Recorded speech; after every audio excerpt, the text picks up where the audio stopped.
Pernah nggak sih kamu lihat balon udara segede gaban itu terbang terus mikir gimana caranya ya? Nah, di sini kita bakal jadi detektif sains nih. Kita akan bedah rahasianya persis kayak penemu pertamanya dulu. Oke, jadi ini dia puzzle utama kita. Gimana caranya sekantong udara panas doang bisa ngangkat benda raksasa melawan gravitasi? Kuncinya ada di 3 petunjuk ilmiah. Yuk kita mulai investigasinya. Sip, petunjuk pertama, suhu. Mari kita mulai dari yang paling basic ya. Sebenarnya apa sih bedanya panas sama dingin itu? Kalau dari kacamata sains, Kita semua kan bisa ngerasain ya, mana kopi panas, mana es krim dingin. Nah, sains itu nggak sih cara buat ngukur perasaan itu secara pasti, biar nggak kira-kira lagi. Ukuran inilah yang kita kenal sebagai suhu. ternyata indera perasa kita tuh bisa ketipu loh. Coba aja deh, satu tangan masukin ke air hangat, satunya lagi ke air es. Terus, dua-duanya barengan masukin ke air suhu biasa. Aneh kan rasanya? Nah, itulah kenapa para ilmuwan menciptakan termometer. Alat ini jujur dan ngasih angka yang pasti. Jadi semua orang di dunia ngerti. Nah, soal Celsius, Fahrenheit, sama Kelvin, jangan pusing dulu. Anggap aja mereka itu 3 bahasa yang berbeda buat ngomongin hal yang sama, suhu. Patokannya juga sama kok, yaitu kapan air membeku dan kapan air mendidih. Cuma angkanya aja yang beda, kayak ngomong satu dalam bahasa yang beda-beda. Oke, petunjuk pertama beres. Kita udah tahu cara ngukur panas. Sekarang, petunjuk kedua, kalor. Jadi, panas itu sendiri sebenarnya apa sih? Ternyata, dia itu bentuk energi yang nggak bisa diem. Namanya kalor. Ini nih yang paling penting buat diingat. Kalor itu selalu bergerak. Dia selalu pindah dari tempat yang suhunya lebih tinggi ke tempat yang suhunya lebih rendah. Persis kayak air terjun, selalu ngalir dari atas ke bawah.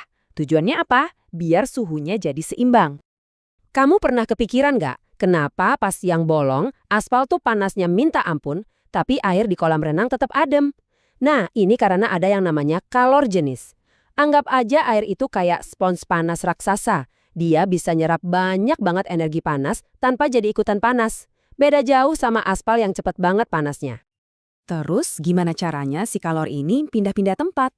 Ada 3 cara super. Pertama, konduksi. Ini lewat sentuhan langsung, kayak pas kita pegang cangkir panas. Kedua, konveksi. Ini lewat aliran, misalnya udara panas atau air mendidih yang bergerak. Terakhir, radiasi. Nah, ini paling keren, lewat gelombang tanpa perlu nyentuh sama sekali. Contohnya, ya hangatnya matahari yang sampai ke kita. Baiklah, kita sampai di petunjuk ketiga. Dan ini adalah kunci utamanya. Pemuaian. Apa sih yang sebenarnya terjadi sama partikel-partikel di dalam benda kalau kita panasin? Oke, coba bayangin ya. Di dalam benda yang dingin, partikel-partikelnya tuh kayak lagi mager gitu. Geraknya pelan, dempet-dempetan, rapih, nggak butuh banyak tempat. Tapi, begitu kita kasih panas alias energi kalor, wih, partikel-partikel tadi langsung jadi super aktif, kayak lagi party. Mereka gerak ke sana kemari, saling dorong, dan butuh tempat yang lebih lega. Hasilnya, benda itu jadi membesar, atau bahasa kerennya, memuai. Fakta kerennya, prinsip pemuaian ini dipakai banget loh sama para insinyur.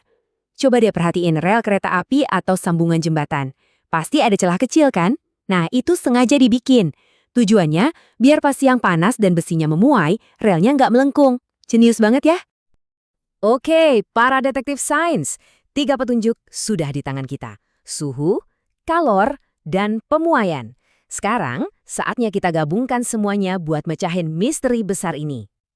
Jadi, begini ceritanya. Pertama, api dari pembakar itu mempompa energi panas atau kalor ke udara di dalam balon. Suhu udara di dalam jadi naik drastis. Partikel-partikel udaranya langsung party, gerak cepat dan menyebar. Nah, ini yang namanya pemuaian. Karena memuai, udara panas ini jadi lebih enteng atau kurang padat dibanding udara dingin di luar. Dan sama kayak gelembung di air, udara yang lebih enteng ini langsung naik ke atas dan boom, seluruh balonnya ikut terangkat terbang. Dan misteri pun terpecahkan. Ternyata bukan sulap, bukan sihir, tapi murni sains. Dengan 3 petunjuk simpel tadi, suhu, kalor, dan pemuaian, kita bisa ngertiin kenapa balon udara bisa terbang. Keren kan? Jadi, lain kali kamu lihat sesuatu yang bikin takjub, coba deh berhenti sejenak dan bertanya, kira-kira sains apa ya yang bekerja di balik semua ini?